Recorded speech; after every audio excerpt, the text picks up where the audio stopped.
Hi, today we're going to talk about how to make interactive charts using the Google Visualization API. We're going to look at some tornado fatality data first. Where we find the data is over here at NOAA's National Weather Service, where they list, very simply, the latest U.S. tornado statistics. I found this through some simple Googling and also just knowledge of what federal agencies were. And so what we're going to focus on is the number of tornado-related deaths, and you can see it breaks it down, 2011, 2010, 2009, 2008. We're just going to focus on April and May because this year that's been sort of newsworthy in terms of this type of activity, and also compare for all months in a year over time. So what I did was I copied out this table and then deleted the lines that were no longer necessary, and you end up with an Excel spreadsheet that looks very much like this when you add the labels on the left, and then it breaks it down. You could do a much more complicated data set with a Google chart, but to keep it fairly simple, this is what we're going to go with first. So you either can copy it out yourself by using the URL here, or you can just go to the Poynter article, which this is embedded in, called How to Make Simple Web-Based Google Charts, and I say you can download a clean version of the data here, formatted as a comma delimited file. Now that we've gone ahead and gotten the data, our next step is to go into the Google Chart API.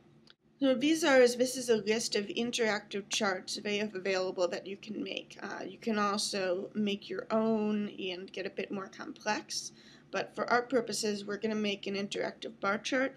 You can see it by scrolling down from the bottom of this page. You can get here by Googling Google Visualization API, or again there's also a link to it back in the Poynter article over here. Nope, not there, sorry. Go back to the charts gallery and we can go ahead and click on bar chart. You can even see a little sample of how it works here. As you mouse over the different bars, it'll show you the label that's on the left, like what year it was, and just give you more information about the exact number, so you're not having to guess, oh, I guess looks like it's about at 400. No, it's exactly at 400. It looks like it's a little more than 1,000. No, it's exactly 1,170. So when you click on bar chart, it's going to go ahead and give you some information about it. This is actual documentation for code, but it's not really that difficult, and you don't need to go too deep into it if you don't want to. But if you want to, you can go ahead and do that. And I'll show you an example like what you just saw, but in a slightly bigger version that's easier to see. And then it'll give you the code to make that exact piece work. It'll also tell you what you need to do to load a chart on the page and different options you can configure in the code for the chart itself, which we will go through. This is coding in JavaScript, but again, it's at a fairly simple level. But what's nice about Google Visualization API is as complicated as you want to get, it will let you do that. One of the great features of the Google Visualization API is that they have this playground. And so right between where you see the example chart and the code for the example chart, you can go ahead and click on that. And what it'll do is it'll bring up a sample bar chart or any of the other charts you see. There's tons of different ones you can click through. And it will show you the actual code that makes it go. So it's as simple as just they have their sample as yearly coffee consumption by country.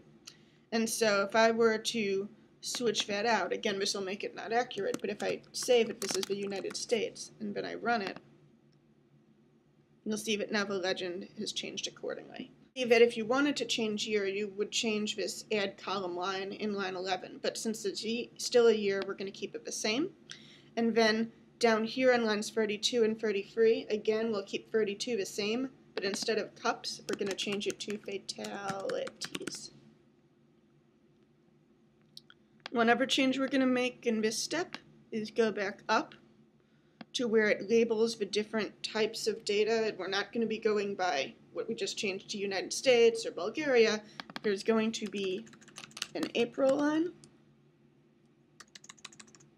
a May line, and an all, I was going to say all months, but whole year is probably better, a whole year line. We're then going to delete this Greece line down here, but not that final bracket and semicolon because that tells it it's the end. And then we also have to take out this comma because you don't want a comma before your last series that's in there. So the comma goes out. And so that should still run. So now you see that's changed to April, May, and whole year, but the numbers are still the same. Still have all the years listed. We're going to have to change this data. And then this is now fatalities instead. Just a quick note about that run code button I've been pressing. That's what tells the graph to reload with the adjustments you've made to the code so you can make sure it's still working. If it's not working, you can press the debug code button, which should give you more information about any problems you might be having if they exist. Once you press the debug code button, it'll bring up a little console and it will tell you about errors in here, but if it says complete, then there's no problem, which you also know because you can see the graph displayed. So once that's done, your next step is we only have 2008, 2009, 2010, and 2011. So we're going to change on line 9 this list of the years we have available to that. So 2008, 2009, 2010, 2011. Now, you see there are 2 extra years here that there are not in our data. So when we delete these, which we will, and also the last comma, as I explained before, when you try to run it, you're going to see it's not going to adjust. And it's going to fail. And you'll have that white box. That's because you still have 6 numbers here, like there's April, and then there's 6 numbers, but there's only 4 years for those 6 numbers to correspond to, so it goes, that doesn't work.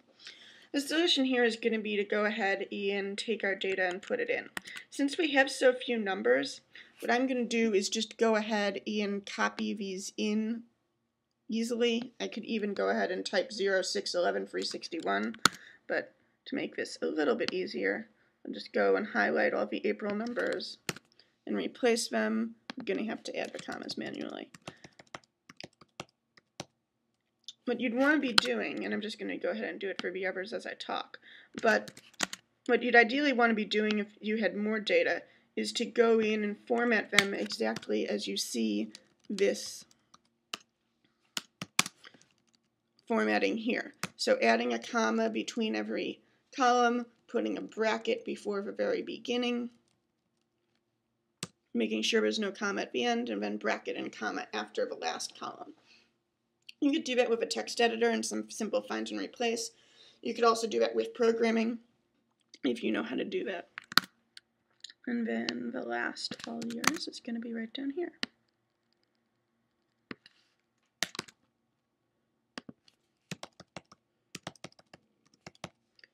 Get out some of those extra spaces.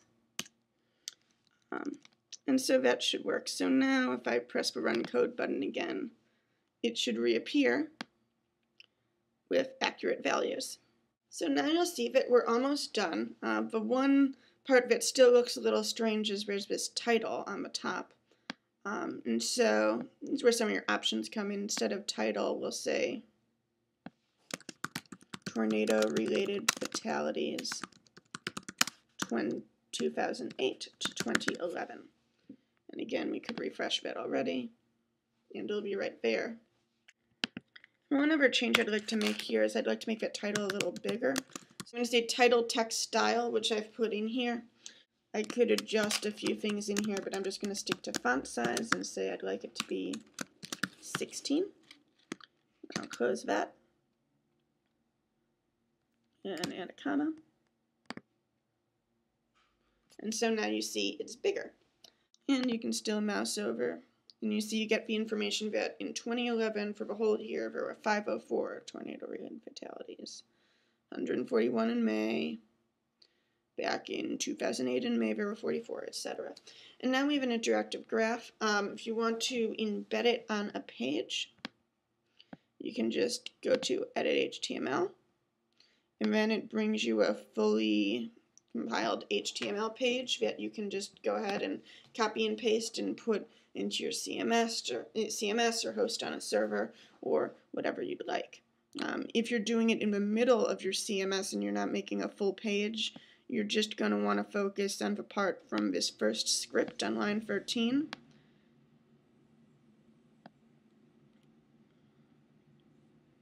Down to 57, and then also include lines 59 and 60, but you don't need those extraneous tags which define an actual page with the head and the body.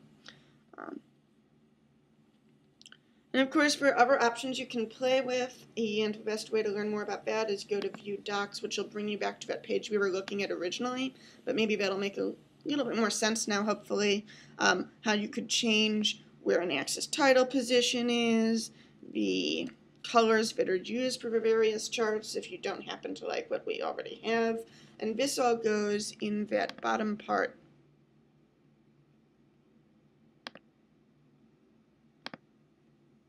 Click on Edit HTML again to go back to a JavaScript, but all those parameters or options go in this bottom part under Draw Data, just like we have title and width and v-axis on lines 30 through 33.